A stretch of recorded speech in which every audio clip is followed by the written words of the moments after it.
On se retrouve pour la seconde partie. Comme dit. Nous allons lancer notre Eclipse. Bon, je ne vais pas fermer cette fenêtre. Bon, je mets en pause avant que tout se charge. Voilà. On se retrouve dans notre espace de travail. Le panel de ma main gauche va afficher l'ensemble de vos projets.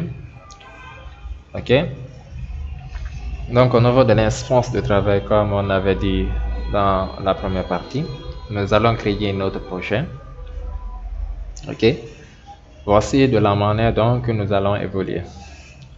Nous allons créer un projet qu'on va appeler Student. OK. Dans ce projet, on va créer un package qui va s'appeler org.ll.gwin. Puis le fichier bin qu'on va appeler, c'est-à-dire le fichier intermédiaire, le Spring Dispatch Servlet XML. Et puis on va faire le fichier de configuration de dispatch servlet de dispatcher, c'est-à-dire le from controller. Donc ça doit être dans un fichier web.xml. Eclipse va générer ça pour nous directement lors de la création du projet. Après, nous aurons deux vues, c'est-à-dire les vues sont des pages qui ont pour extension comme vos pages HTML, PHP. Et puis pour nous ici, les extensions de ces pages, c'est .jsp. Puis notre classe controller qui va s'appeler Student Controller. Donc voici ce que nous allons faire maintenant. Nous allons créer le projet. Donc File, on va créer un projet web dynamique. Parce que je ne vais pas créer un projet Spring Start projet où on va importer gérer les dépendances qui demandent une connexion. Donc je clique sur Dynamic Web Projet. Le nom du projet, on a dit que c'est Student. OK.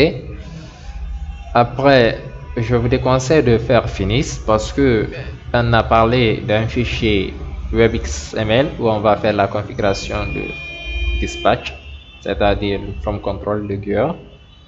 Vous cliquez sur Next. Vous vous rassurez que vous avez un dossier CRS. Si ça n'existe pas, vous cliquez Add Floda. Vous donnez le nom. Next.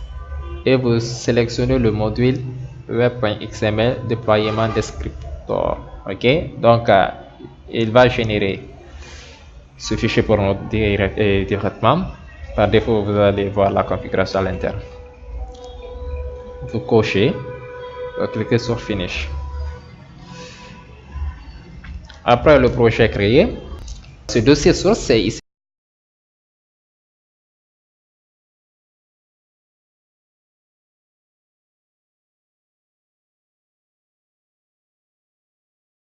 Que vous allez définir toutes vos classes. Oui, toutes vos classes sont définies dans le fichier CRS. Lib, ça c'est les bibliothèques intégrées par défaut lors de la création du projet. Maintenant, le fichier web content, c'est un dossier public. Donc à l'intérieur, donc vous n'avez pas besoin de préciser le chemin web content. Eclipse, lui, sait directement où trouver tout autre fichier qui ne sont pas de la classe, qui ne sont pas de classe. Donc, dans WebInf, nous avons deux dossiers. Lib, c'est pour nous, c'est un dossier qui va contenir nos propres bibliothèques importées. OK? Comme notre cas ici, on va importer les frameworks de Spring que vous pouvez télécharger sur le site Spring Framework. WebXML que je veux parler par défaut qui est généré par Eclipse lors de la création du projet.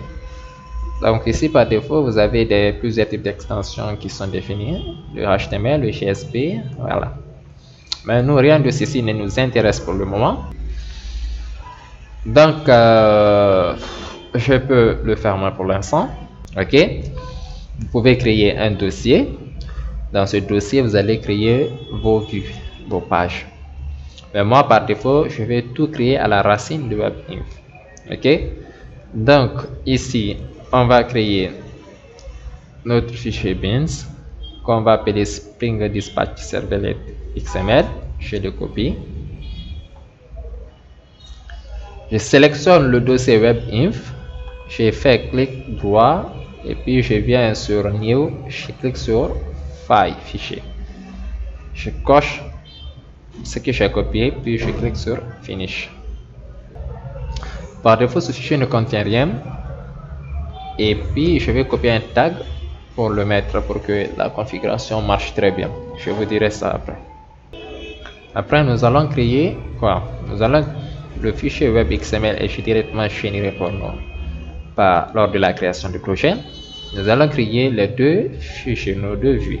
From student qui n'est rien d'autre que le formulaire de saisie de l'information de l'élève et list student qui va nous afficher les informations saisies parce que je vous ai dit on ne va pas utiliser une base de données, donc on ne va pas voir la partie métier ici. Ok, on ne va pas voir le DAO data object. Ok, ça c'est d'autres choses, on viendra sur ça, mais j'aimerais que vous compreniez cette base. Donc from student, je vais créer d'abord le fichier from student qui a pour extension JSP. Vous pouvez mettre n'importe quel type d'extension de page web quand même. Il y a des extensions logiques pour une page web. File, je coche et puis je mets point JSP. Puis sur finish, autrement dit entrée. Après je prends aussi list student, c'est-à-dire la liste de l'étudiant. Donc la liste de l'étudiant va nous afficher les informations saisies dans le formulaire de l'étudiant. Je mets point XML, je tape sur entrée. Donc au niveau de notre vue de dossier public, les dossiers nécessaires se trouvent pour l'instant. Maintenant je vais me retourner au niveau de Java Resources où je vais créer un package que je vais appeler org-élève.guide. Je copie le nom de ce package, je sélectionne le dossier source CRS, je mets new, je vais au niveau de new, je mets package, mais par défaut moi je vais cliquer sur classe et je vais donner le nom du package. En Java, si vous ne donnez pas le nom du package, je vais prendre le nom du package du projet. Ok, donc moi c'est pas le nom du projet que je veux comme package. Le nom de la classe, c'est-à-dire le contrôleur, on dit que c'est étudiant contrôleur. Je coche, puis je clique. Ici, si par défaut votre public statique main est coché, je vous déconseille de le décocher parce que nous n'avons pas besoin ici d'une fonction principale pour exécuter l'application. Ok, je clique sur finish. Donc voici l'ensemble de mes fichiers. Je ferme ma classe contrôleur, mes vues, tout ceci je les ferme parce qu'on va suivre la configuration dans la logique. Ok, donc cette partie n'est pas finie.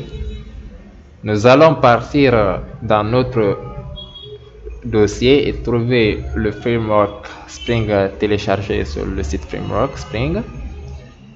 Vous allez décompresser parce que le fichier est téléchargé en forme jar et sélectionner tout ce qui est à l'intérieur, venir le coller dans le dossier libre qui représente pour nous ici un dossier bibliothèque. Donc toutes nos bibliothèques qu'on importe doivent être stockées à l'intérieur de ce dossier libre.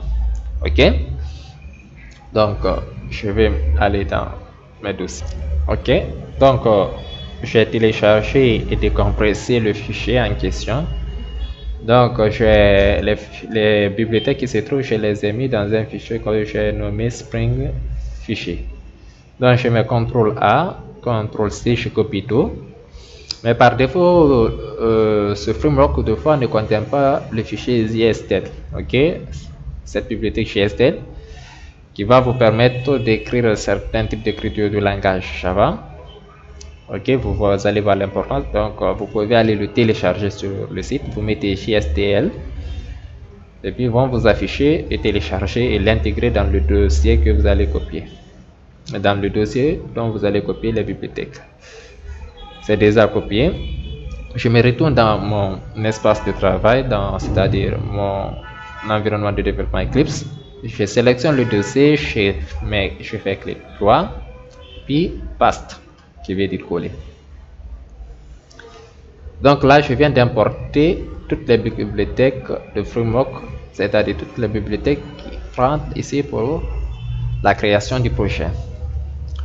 Après tout ceci, qu'est-ce que je vais faire? Je vais actualiser le projet pour que la reconfiguration, c'est-à-dire les modifications apportées, soient prises en compte.